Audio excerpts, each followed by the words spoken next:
Thank you, my brother. Thank you for taking this time. I think almost the world over people are concerned about the incident which just recently happened in Mavuku.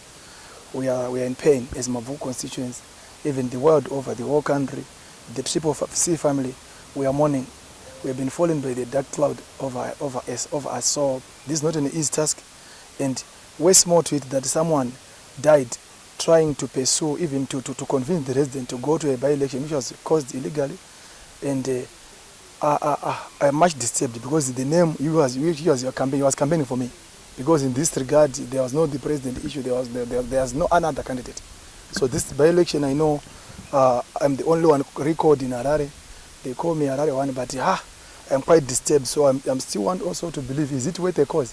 So that someone would die over just a by-election. So that someone will force his way into parliament. So I still want to engage the party.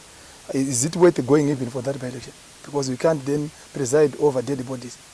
So we are not happy. So currently we are coming from in the morning we rushed to Parlenya to a hospital where we went with the wife of the deceased, where she did positively identified her husband, and she confirmed that's the body.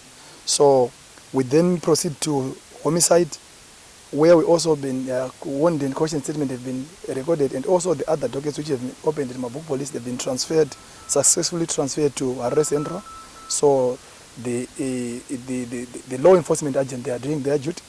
After that, we then proceeded to Rhodesville to positively identify there are some clothes which he was wearing the day he was abducted, because he was putting on a Triple C overall, a T-shirt which have my face on it. It was branded on my face because it was a campaign T-shirt during the last elections. So, and his track bottom and his underwear, they were stashed in a trunk. But we still need to investigate, because the trunk, you know, those trunks used by students, school children, the trunk have got a police force number on it. So we still need to link how did these guys, these murderers, go to stash the clothes of the deceased in that trunk. So we need, I think there is serious investigation which need to go, and the police will always advise us. So as we was driving towards here, we were informed that the post-mortem will be done tomorrow first thing in the morning. Thank you. What about the other person who was abducted with the now deceased? Where is he now, and what's the latest proceeding? No, we were with him. I think he's somewhere, but today we picked him up. We were with him, so was also the police wanted to record his wanted caution statement, and also to consolidate the docket as an abduction murder. It's now a murder docket. So previously it was a docket for abduction. So now that there's a murder case, so I think the law enforcement agents will just advise us in due course. Did they confirm any arrests since the people that abducted were not? No, they are still doing investigation according to their reports. And then what did the caution statement say? I didn't have a chance to go through it. I think the guys were just in a closed the door room. So I think we still need to verify with the family members. Right now, I think they've gone to their place of residence. They reside at 59 Shashe Crescent in Mavuku, New Mavuku. Thank you so much. Thank you so much. Thank you. Okay. As a people, we know that on the 11th of this month, when we were conducting our by-election campaign in Mavuku, after the illegal recalls that visited our nation post the 23rd of August election, one of our members, a pastor, a father, a chain champion, was abducted during the door-to-door in the local suburb of Mavuku here in Harare, after which the party immediately raised the necessary legal and political alarms that necessitated the search of our chain champion, who in our respectful view became a victim of enforced disappearances that have visited our country. 2 days after the search, a very relentless process, very difficult for us as a movement, for the society, and for the people of Mavuku in particular, who had voted their members of Member of Parliament, Honorable Kufa, and was illegally recalled from Parliament. This horrifying incident is a continuation of the regime's pattern of brutality, violence against our members. The recent murder of our change champion, including Boneni Ngube, who was killed in Kwekwe, as an activist and a member of our movement. Nyasha Jambe, who was also brutally murdered in Gutu. More Blessing Ali in Nyatsimbe, and Tafatwa Chisunge in Glenview. All these matters on account of politics cast a dark cloud to our nation in the post-election environment because of the systematic attack on the authentic alternative and the government of choice that was voted for by the people of Zimbabwe, and of course the particular attack on those who are driving change in our country. Furthermore, there has been numerous cases of abductions and torture targeting our members of parliament, our councillors. You know that Honorable Takuza Ngadziore, a recently elected member of parliament and our youngest member of parliament, survived this particular attack when he recorded a live video when he was abducted in broad daylight. A member of parliament abducted by gun-toting men in broad daylight. You know that our former member of parliament, Honorable James Chidagwa, was also abducted by these gun-toting members who are working scot-free and with impunity in our country. Ombera Inende, a recently elected councillor and a member of our youth task force, was also brutally attacked and also assaulted. And also all these people have been injected by poisonous injections, and they have also been going medical treatment. The failure of the regime to bring the perpetrators of these enormous crimes against humanity and the lawlessness that has visited our country, the total disregard of the law and the sanctity of life is a cause for concern not only for our movement but also for all Zimbabweans, because these incidents are happening on camera and signifying how much impunity and immunity to these perpetrators of violence. The political crisis in Zimbabwe has reached this critical juncture, and our respective view shows the state of emergency in our country and demands immediate interventions both by local players, regional players, and continental players. It is for that reason that CCC has again petitioned SADC and also initiated a process to petition the Parliament of Zimbabwe against the systematic attack and brutal murder of our activists. We have also commenced our process to write to Chapter 12 institutions, particularly the Human Rights Commission. And more importantly, we've also written and expect the letter to be submitted as a matter of urgency to the Commissioner General of the Police, because all these cases of impunity and immunity are happening, and we expect that the police must be able to investigate these issues so that we're able not only to bring the victims peace, but also more importantly to make sure that we bring those responsible to account. We've written to the police particularly emphasizing the point about people who are owning guns and moving with impunity and harassing those that politically differ with the regime in Salisbury. More importantly, we want to emphasize that CCC has condemned these acts, which show cowardice on the part of the regime, which was defeated, and CCC has been punished, and citizens of this country are being punished following the assault on the alternative, and because of the mere fact that citizens rejected ZANU-PF in the watershed election. So all this is within the context of an election that was not fair, that was not credible, both by local, regional, and international standards. And post this, we have seen this systematic attack to the authentic alternative in our country. Let me also take this opportunity as I conclude this press conference to confirm before members of the media that we have also been to the High Court this afternoon, where we had made sure that we seek an interdict against this illegal recall that has visited our country, and the High Court under Justice Chitapi also pronounced and made a judgment that pending the hearing of our court of summons against the impositor Sengezo Chabangu, no recall should be initiated to our members of parliament, councillors and senators.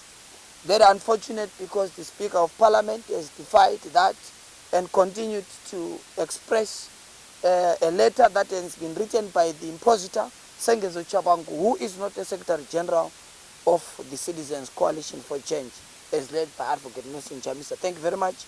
I'll take questions.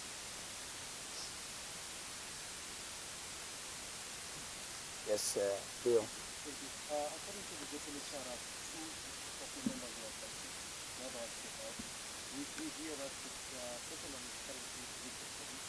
If you can tell us what it is. Thank you very much. Like it was confirmed, two of our members of parliament, two of our members of the CCC were abducted. One was found after being severely assaulted. And it's a clear case of an animal farm kingdom. That's why we've said this requires a state of emergency, because victims are being turned perpetrators. Because a victim has actually been brought by the police as a perpetrator, and that's why we've written to the Commissioner General so that we are able to have justice, because this is not a first case where victims, you know that our former Member of Parliament of the 9th Parliament, Honorable Job Sikala, is still in prison right now. Why is Honorable Job Sikala in prison? He was representing Mo Blessing Ali. Mo Blessing Ali was a victim of sponsored politically motivated violence and murder.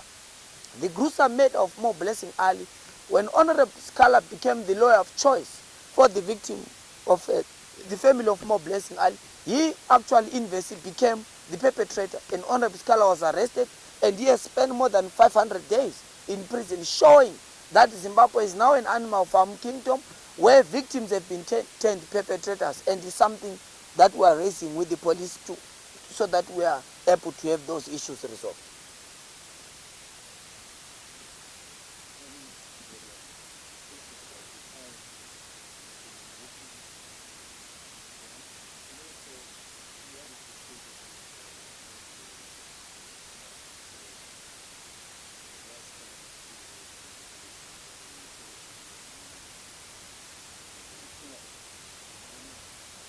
Thank you very much. Just to clarify on the issue of Mavuko,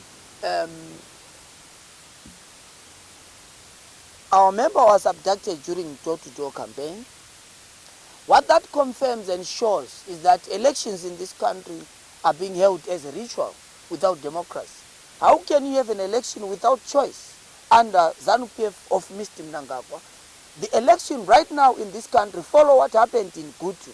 The by-election in Gutu is also a signifier of the crisis that we're facing as a nation, because life is being lost on account of politics.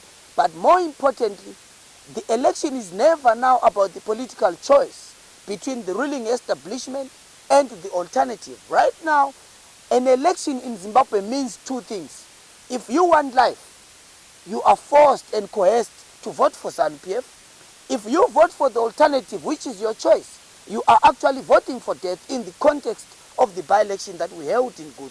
So voting is no longer about the political choice in Zimbabwe right now under Mr. Mnangagwa. Voting is now about a matter of life and death. It is no longer about the political choice. It's no longer about bread and butter issues. That's why Zimbabweans are being coerced to go and vote. It's actually coercion rather than election, which is the problem that we are facing in this country. Takuzwa Ngadzore was abducted in broad daylight. We opened a case in police, in Mauboren police. Takuzwa Ngadzore's case was reported, and up to today, 2 gun-toting men who are known have not been arrested. The police has not given any statement and anything in relation to that. Sengezo Chabangu committed fraud. He abused criminally the intellectual property of the Citizens Coalition for Change. Nothing has happened to Sengezo Chabangu. Nothing happens. A clear case of impunity that if you work to aid dictatorship, if you work to aid authoritarianism in this country, you are free to continue with anything. Right now, they went to the banks to try and open a criminal conduct to the CBZ, but nothing happens, and these people continue. Why? Because there is impunity to those that are aiding dictatorship and fascism in our country. The abduction happened in broad daylight somewhere in the afternoon. There are witnesses. There are people, including the one that was tortured. He is a witness to the case, and everyone who participated in the door-to-door are aware. In fact, citizens in Mavuku are aware of the people who took, particularly the vehicle, because this is a vehicle that has been used by members of ZANU-PF in their campaigns. So it's something that happened in broad daylight, signifying the crisis of impunity in the post-August 2023 Sham election. Yes, Ruben. When you say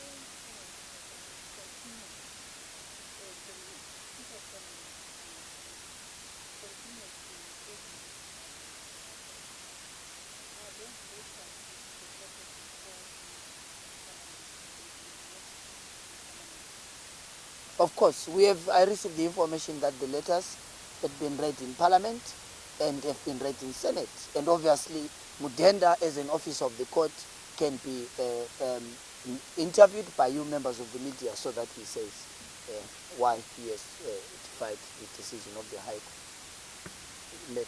Yes.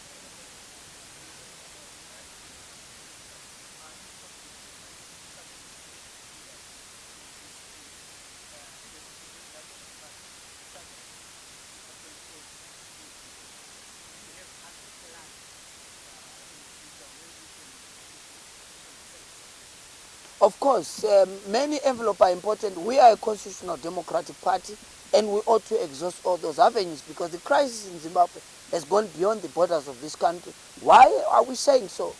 When there is instability in this country, it has bearing in the region, it has bearing in the continent. More importantly to South Africa and our neighboring countries. It is on that respect that we have engaged SADC, particularly the organ of defense and security, because people are moving this country, are living out of this country as political and economic refugees, and that has a bearing into the region.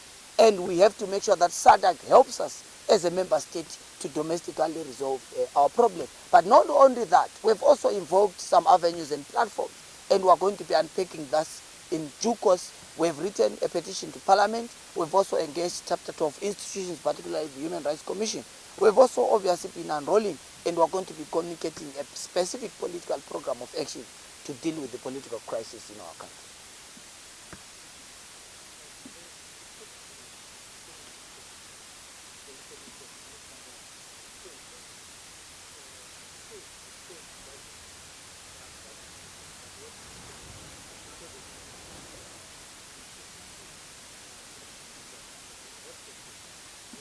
Look, it's a very sad circumstances, particularly coming from a government functionary, people who are supposed to be apolitical. I'm not so sure that a government functionary can speak for and on behalf of a political party.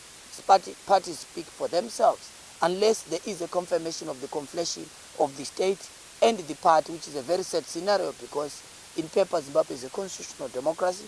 And it's very sad because these are cases of loss of life. Life is sacrosanct. We can have political differences, but political difference should not push us into spilling blood on account of political differences. A very sad circumstance because anyone can die.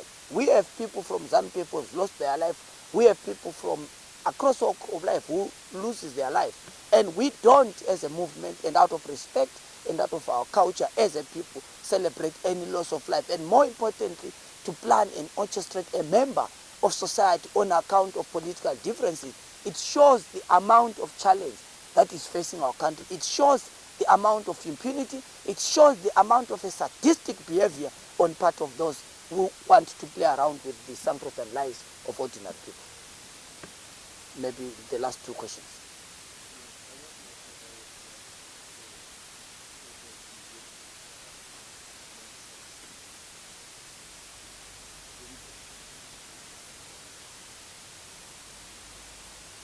Of course, medical doctors have looked into this issue and obviously to find ways to make sure that they are able to protect these victims of injections.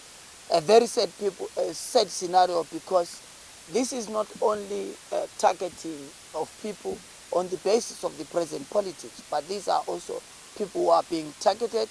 These are leaders of tomorrow. The future of this country, the future political leadership of this country is being systematically targeted, and something that is very worrying for us because we don't believe that situation in the politics of this country must reach those levels. That's why we've made sure that we attempt and do everything to the best of our ability privately, because you know of the health crisis in this country. You cannot have that support domestically. You cannot have that support, medical support in public institutions, something that has to be fixed when we fix the politics of our country. The substance cannot be confirmed publicly because medical doctors have to do their processes, and respectfully, we don't believe that we ought to share that information in the public. But I can tell you without doubt that these are systematic elimination processes of our younger people, of our younger generations, and the future of this country.